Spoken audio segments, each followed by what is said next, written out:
హైదరాబాద్ చార్మినార్ సమీపంలోని గుల్జార్ హౌస్ అగ్ని ప్రమాద ప్రాంతాన్ని BRS working president KTR party senior నేతలతో కలిసి పరిశీలించారు.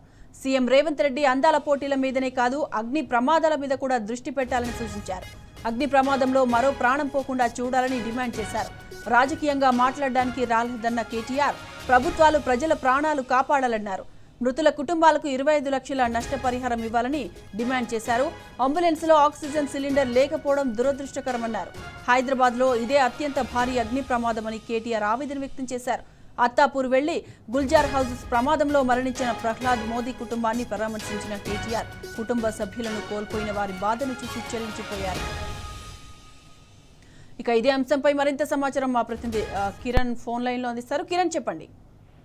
ఇప్పటికే మాజీ మంత్రి బీఆర్ఎస్ వర్కింగ్ ప్రెసిడెంట్ కేటీఆర్ ఏదైతే గుల్జార్ హౌస్ లో ఉన్నటువంటి పరిస్థితిని సమీక్షించారు. నిన్న జరిగినటువంటి అగ్ని ప్రమాదం దృష్ట్యా దాదాపు 17 మంది కూడా చనిపోవడం జరిగింది. అందులో అక్కడ ఉన్నటువంటి పరిస్థితి ఏ విధంగా ఉంది ఏంటనే దానిపైన కూడా అక్కడ ఉన్నటువంటి అధికారులను కూడా అడిగి తెలుసుకునేటువంటి ప్రయత్నం అయితే చేశారు. పూర్తిగా అక్కడ చాలా వరకు అనేక రకాలుగా తప్పిదాలు అయితే ఉన్నట్టుగా అక్కడ ఉన్నటువంటి కొంతమంది స్థానికులు అయితే చెప్పడం జరిగింది.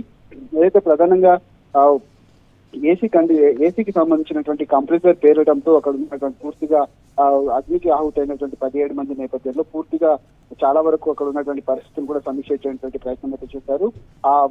అంతేకాకుండా అక్కడ ఉన్నటువంటి చనిపోయినటువంటి బాధిత కుటుంబాలను అత్తాపూర్ లో వెళ్లి ప్రహ్లాద్ మోదీ కుటుంబాన్ని కూడా పరామర్శించినటువంటి పరిస్థితి కనబడుతుంది. తాను రాజకీయం చేయడానికి రాలేదు, అందాల పోటీల మీదనే కాదు అగ్ని ప్రమాదాల మీద కూడా ముందస్తు చర్యల్లో భాగంగా ఏదైతే సమీక్షలు కూడా నిర్వహించాలి, చనిపోయినటువంటి కుటుంబాలకు 5 లక్షలు కాదు 25 లక్షల ఎక్స్ప్రెషా ఇవ్వాలంటూ కూడా తాను కోరినటువంటి పరిస్థితి కనబడుతుంది. ఎండాకాలం ముందుగానే ఫైర్ అధికారులతో పాటు పోలీస్ డిపార్ట్మెంట్ తో పూర్తి స్థాయిలో సమీక్ష సమావేశాలు నిర్వహించాలి. కానీ ఇప్పుడు ఏ విధంగా కూడా ముఖ్యమంత్రి చేతిలోనే హోంశాఖ ఉంది కాబట్టి తాను కూడా కనీసం సమీక్ష సమావేశాలు నిర్వహించకుండా పలు కార్యక్రమాల్లో పాల్గొనటం కూడా తాను ఆగ్రహం వ్యక్తం చేశారు. ఈ నేపథ్యంలోనే పరిస్థితి పూర్తిగా చేదాటక ముందే ఉన్నటువంటి వాళ్ళందరినీ కూడా కాపాడేటువంటి ప్రయత్నం అయితే చేయాలి. ఖచ్చితంగా ముందస్తు సమీక్షలు కూడా నిర్వహించాలంటూ కూడా తాను డిమాండ్ చేసినటువంటి పరిస్థితులు కనబడుతున్నాయి. ఆదివారం పూట ఈ ఘటన జరగడంతో కొంత చాలా వరకు ఇబ్బందులు ఎదురయ్యాయి. అంబులెన్స్ లో కూడా ఆక్సిజన్ సిలిండర్లు లేకపోవడం, మాస్కులు లేకపోవడం, అంతేకాకుండా వచ్చినటువంటి ఫైర్ ఇంజన్లలో కూడా పూర్తిగా నీళ్లు లేకపోవడంతో చుట్టుపక్కల ఉన్నటువంటి fire ఇంజన్లకు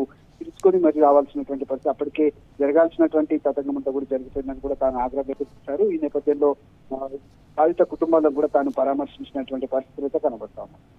right Kiran, thank you. Right, Gulzar house ప్రమాద ప్రాంతాన్ని BRS working president KTR party senior నేతలతో కలిసి పరిశీలించారు. ఈ అంశాన్ని మనం టాప్ 1 బ్రేకింగ్ గా చూసాం.